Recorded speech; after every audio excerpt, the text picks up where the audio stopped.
வணக்கம் மக்களே! Welcome back to our channel info 366. இப்பல்லாம் நியூஸ் ஓப்பன் பண்ணி நாட்டு நடப்ப பார்க்கறத விட, நாட்ல நடந்துட்டு இருக்கக்கூடிய கிரைம் ஸ்டோரீஸ் பத்தி தான் நெறைய நியூஸ பார்க்க முடியுது. ரீசென்ட்டா கூட பார்த்தீங்கன்னா, கேரளா கேஸ்ல அந்த பொண்ண எப்படிலாம் அவன பிளான் பண்ணி கொன்னான் அப்படின்றத இன்வெஸ்டிகேஷன்ல கண்டுபிடிச்சு, "எப்பா இப்படிலாம் யோசிக்கிறீங்களா?" அப்படின்ற அளவுக்கு பயங்கரமா ஒரு கேஸ் இன்வெஸ்டிகேஷன் நடந்திருந்தது. அந்த ஸ்டோரி கேட்கும்போதே, ஒரு பொண்ணு இப்படிலாம் யோசிச்சு இவ்ளோ ப்ரூட்டலா மர்டர் பண்ணாளா? அப்படின்றது தான் நம்ம எல்லாருக்குமே ஷாக்கிங்கா இருந்துச்சு. இப்ப அத எல்லாத்தையும் பீட் பண்ற மாரி ஹைதராபாத்ல ஒரு சம்பவம் நடந்திருக்கு. அங்க என்ன நடந்திருக்கு? அங்க யார் யார கொலை பண்ணா? எப்படிலாம் பிளான் பண்ணாங்க? அப்படின்றத பத்தி தான் இந்த வீடியோல பார்க்க போறோம். ஹைதராபாத்ல குருமூர்த்தி அப்படின்றவர். இவர் பார்த்தீங்கன்னா, ஒரு எக்ஸ் மிலிட்டரி ஆஃபிசர். இவங்களுக்கு பார்த்தீங்கன்னா, கோமதி. இவங்களோட வைஃப் கோமதி. அவங்க ஒரு ஹவுஸ் ஒய்ஃப். 2 பேரும் கிட்டத்தட்ட 15 வருஷமா ஒண்ணா வாழ்ந்துட்டு இருக்காங்க. இவங்களுக்கு 2 குழந்தைங்க இருக்கு. இந்த வழக்கமா ஒரு ஃபேமிலின்னு எடுத்துக்கிட்டோம், புருஷன் பொண்டாட்டின்னு எடுத்துக்கிட்டோம் அப்படின்னா, ஒரு ஃபைட் இருக்கும். சண்டை யூசுவலா எல்லார் ஃபேமிலிலயும் இருக்க ஒரு காமனான ஒரு விஷயம்.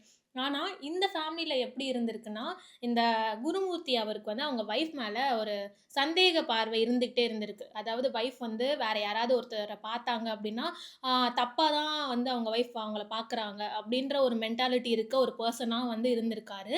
அது போக போக போக நாளாக நாளாக ரொம்ப ரொம்ப, ரொம்ப, ரொம்ப சந்தேகப்படுற ஒரு பெர்சனா குருமூர்த்தி இருந்திருக்காரு. ஒரு பாயிண்ட்‌க்கு மேல என்ன ஆகுது, அவங்க சண்ட போட்டு, இல்ல இவள இப்படியே விடக்கூடாது. இவள ஏதாவது பண்ணிடணும் நம்ப. இல்லன்னா இவ இப்படியே தான் இருப்பா." அப்படின்னு யோசிக்கிற அளவுக்கு குருமூர்த்தி வந்து வந்து மைண்ட் அளவுல ஃபிக்ஸ் ஆயிட்டாரு. அதனால ஒரு பக்காவா பிளான் பண்ணி என்ன பண்ணியிருக்காரு, இப்ப பொங்கல் போச்சு இல்லையா? அங்கலாம் ஹைதராபாத்லலாம் சங்கராத்தி அந்த ஃபங்ஷன் செலிப்ரேட் பண்ணுவாங்க. அப்படி இருக்கும்போது குழந்தைங்களலாம் அவங்க சொந்தக்கார வீட்டுக்கு அனுப்பி வச்சுட்டு, இதுதான் நல்ல வாய்ப்பு அப்படின்னு அவங்க வைஃப்‌குள்ள ஒரு ஆர்கியுமென்ட் வந்திருக்கு. வழக்கமா சண்டை போடுற மாரி இந்த விஷயத்த பத்தி. "நீ தப்பா தான் இருக்க." அந்த மாரிலாம் நெறைய சண்டை போகும்போது, சண்டை முத்தி குருமூர்த்தி என்ன பண்றாரு, அவங்க வைஃபோட மண்டையில செம்மையா அடிச்சிடுறாரு. பலமா அடிச்சிடுறாரு. ஒரு இரும்பு ராட வச்சு. அடிச்ச அடியில அவங்க அப்பயே ஸ்பாட் அவுட்டு. ஆ அதோட விடாம என்ன பண்றாருன்னா, இந்த பாடி இப்படியே இருந்தா மாட்டிப்போம் அப்படின்றதுக்காக, அந்த அவங்கள இழுத்துட்டு பாத்ரூம்க்கு இழுத்துட்டு போயி துண்டு துண்டா வெட்டுறாரு. அவங்கள துண்டு துண்டா வெட்டி, அது மட்டும் இல்லாம, அந்த அவரு வெட்டுன அந்த உடம்போட பகுதி எல்லாத்தையுமே அம்மியில வச்சு அரைக்கிறாரு. எந்த அளவுக்கு 15 வருஷம் ஒண்ணா வாழ்ந்திருக்காங்க 2 பேரும். 2 குழந்தைங்க இருக்கு அவங்களுக்கு. ஒரு மனுஷனால எப்படி இவ்ளோ கொடூரமா யோசிச்சு அத பண்ண முடிஞ்சது அப்படின்னு தெரியல. யோசிக்கிறத தாண்டி அத எப்படி அவரால பண்ண முடிஞ்சது அப்படின்னு தெரியல. அவர் அம்மியில அரைச்சு, அது அது மட்டும் இல்ல. இதான் அங்க ரொம்ப ஷாக்கிங்கான ஒரு விஷயமே. அந்த அரைச்ச எல்லாத்தையுமே, அதாவது பாடி பார்ட்ஸ் எல்லாத்தையுமே குக்கர்ல வேக வைக்கிறாரு. குக்கர்ல வேக வச்சு ஒரு மீட் மாரியே அவங்களோட உடம்ப பார்த்தீங்கன்னா, இது பண்ணி, அத எடுத்துட்டு போயிட்டு பக்கத்துல இருக்கக்கூடிய ஒரு லேக்ல மீனுக்குலாம் சோறா போட்டிருக்காரு அந்த குருமூர்த்தி அப்படின்றவரு. இத எல்லாத்தையுமே அவர் பக்காவா பிளான் பண்ணியிருக்காரு. அதுக்காக பயங்கரமா யோசிச்சிருக்காரு. ரிசர்ச் ஒர்க்லாம் பண்ணியிருக்காரு. எந்த அளவுக்குன்னா, இந்த கேரளா கேஸ்ல அந்த பொண்ணுமே பார்த்தீங்கன்னா, Googleல தான் இன்டர்நெட்ல தான் எப்படிலாம் கொல்லலாம், எப்படி கொல்லணும் அப்படின்றதெல்லாம் ஒரு மனுஷன அ எவிடன்ஸ் இல்லாம எப்படி கொல்லணும் அப்படின்ற மாரிலாம் சர்ச் பண்ணியிருக்கோம் இல்லையா? அதே மாரி இவருமே அ ஒருத்தவங்கள கொன்னுட்டோம் அப்படின்னா, அது எப்படி டிஸ்போஸ் பண்றது? ஆதாரங்கள் இல்லாம, வெளிய தெரியாம, கண்டுபிடிக்காத அளவுக்கு எப்படி டிஸ்போஸ் பண்றது அப்படின்ற மாரியும், இந்த மாரி உடம்ப வெட்டும்போதோ, இல்ல அந்த மாரி விஷயங்கள் நடக்கும்போது ஸ்மெல் வரும் இல்லையா? அந்த ஸ்மெல் வராம இருக்கிறதுக்கு என்ன பண்றது? அப்படியே வந்தாலும் அதெல்லாம் எப்படி கிளீன் பண்றது? அப்படின்னு என்ன கெமிக்கல் யூஸ் பண்ணணும்? அப்படின்ற மாரிலாம் நெறைய சர்ச் பண்ணி, அவர் பார்த்தீங்கன்னா, அது எல்லாமே பக்காவா பிளான் பண்ணி இவங்கள பார்த்தீங்கன்னா கொன்றுக்காரு.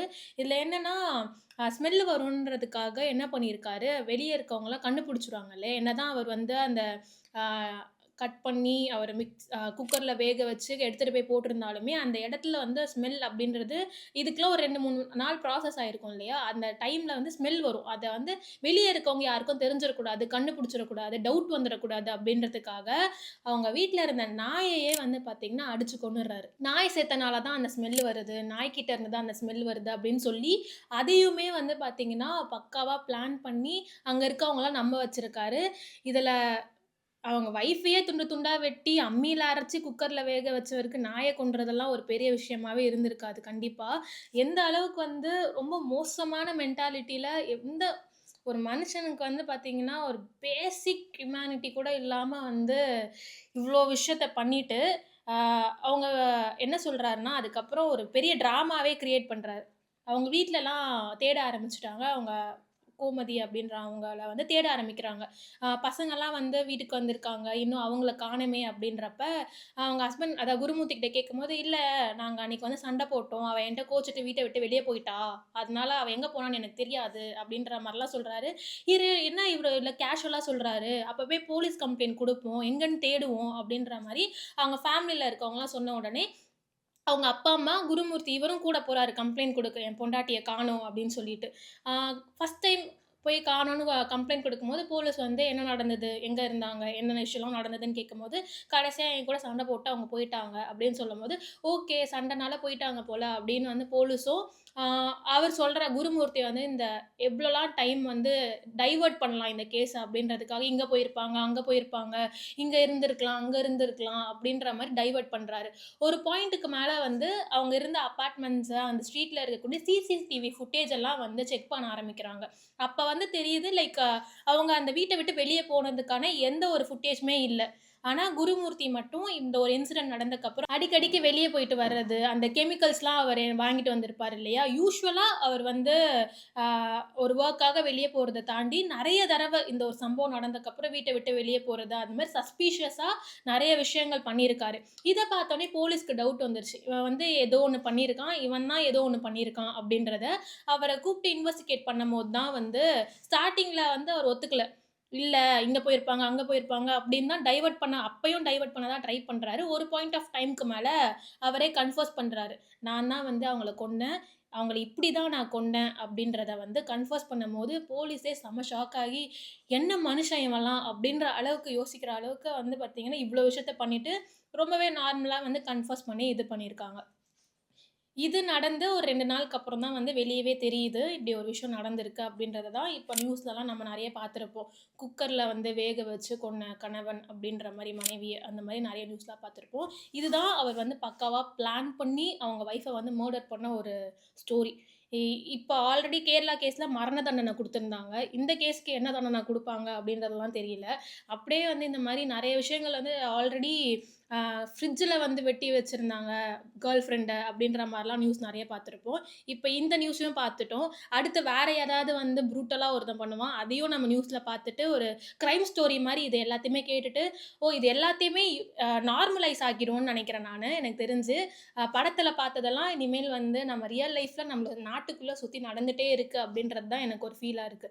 பேசிக்கா ஒரு மனுஷன் க்கான குவாலிட்டி ஒரு நல்ல மனுஷனுக்கான குவாலிட்டினா, அவன் வந்து அன்பா, பாசமா, அக்கறையா ஒரு பேசிக் ஹியூமானிட்டியோட மனிதாபிமானத்தோட இருப்பான். அது எதுவுமே இப்ப நடக்கக்கூடிய சம்பவங்கள்ல மனுஷங்கிட்ட இருக்கவே மாட்டேங்குது அப்படின்றது தான் பெரிய ஒரு கொஸ்டின் மார்க்கா இருக்கு.